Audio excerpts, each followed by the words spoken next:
A deaf girl was rejected on a blind date, then a single dad signed, "You deserve better." The restaurant lights were too bright for a night meant to feel hopeful, and the clink of cutlery felt like thunder even in a world without sound.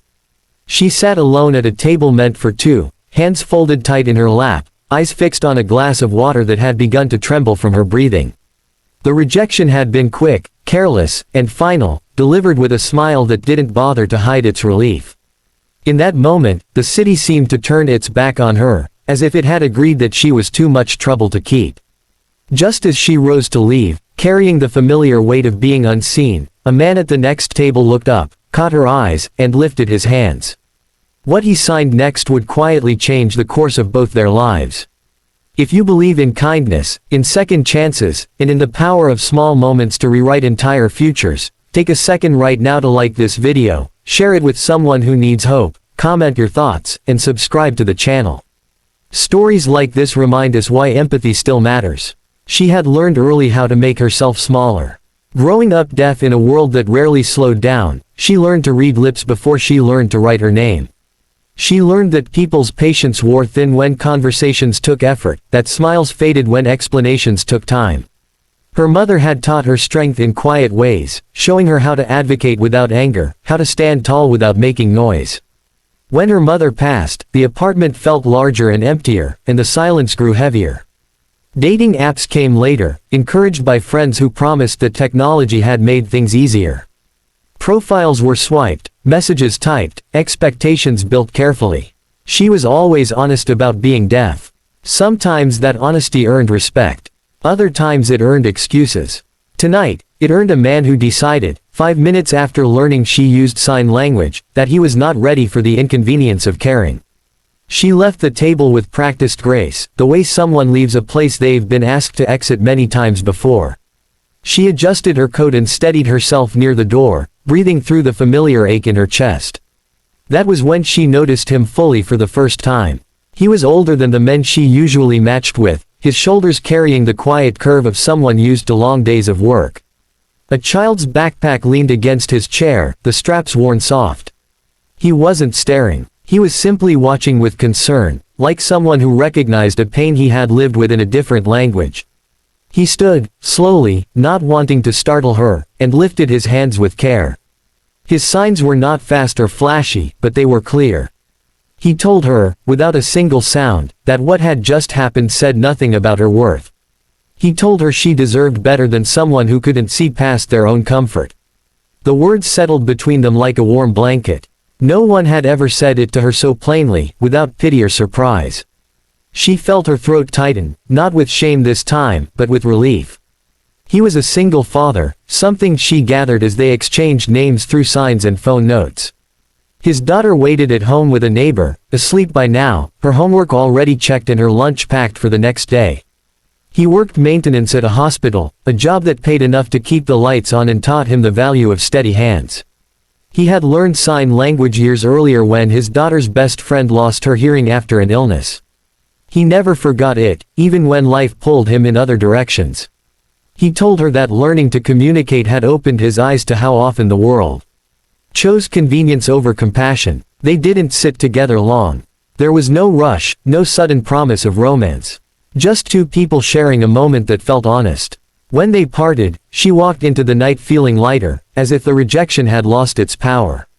She didn't know if she would ever see him again, but the kindness lingered like a soft echo. In the days that followed, her life returned to its usual rhythm.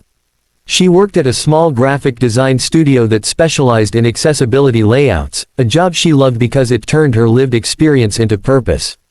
She rode the bus, watched the city through glass, and wondered if that moment in the restaurant would fade like so many others. But it didn't. It followed her into her work, into the way she stood a little taller when clients spoke too fast. It followed her into the courage she found to attend a community event for deaf professionals, something she had been postponing for months. Across town, the single dad returned to his routines as well.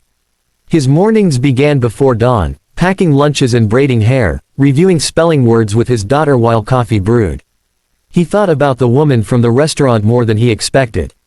Not in a romantic sense at first, but in the way one thinks about unfinished sentences.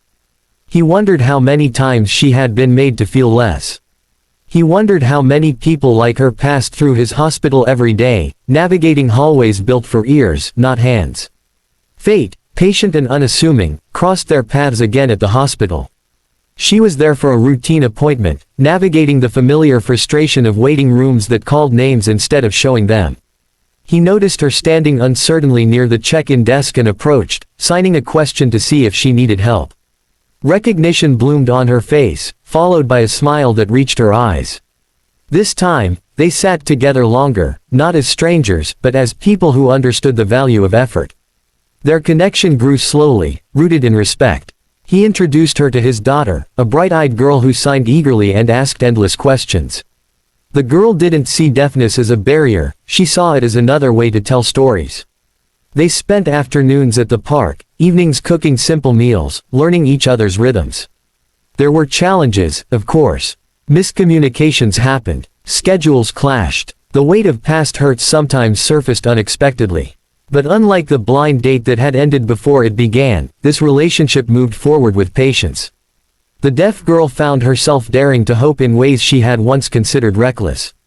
She began to believe that love did not have to be loud to be real. She shared her fears of being abandoned for convenience, of being chosen only when things were easy. He shared his own fears of failing as a father, of not being enough in a world that measured success by noise and speed. Together, they built something quiet and strong. The turning point came at a charity gala hosted by the hospital, an event meant to celebrate community outreach. She was invited to showcase her studio's accessibility work. The room buzzed with conversation, laughter filling the air. She stood on stage, heart racing, prepared to present through an interpreter. Before she began, she noticed him in the crowd, his daughter beside him, hands raised in encouragement. As she spoke through movement and expression, the room fell into an attentive hush. People leaned forward, watching not just to understand, but to listen in a new way. That night, she realized the power of being seen fully. Not as an exception or an inspiration, but as a person with something valuable to offer. The applause, though silent to her, was visible in the standing bodies, the smiles, the hands raised high.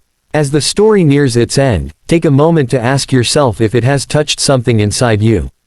If it has, please like the video, share it with someone who needs a reminder that kindness matters, and subscribe to the channel so these stories can keep reaching hearts like yours. Life did not become perfect. There were still days when the world felt unkind, when patience wore thin. But she no longer faced those days alone.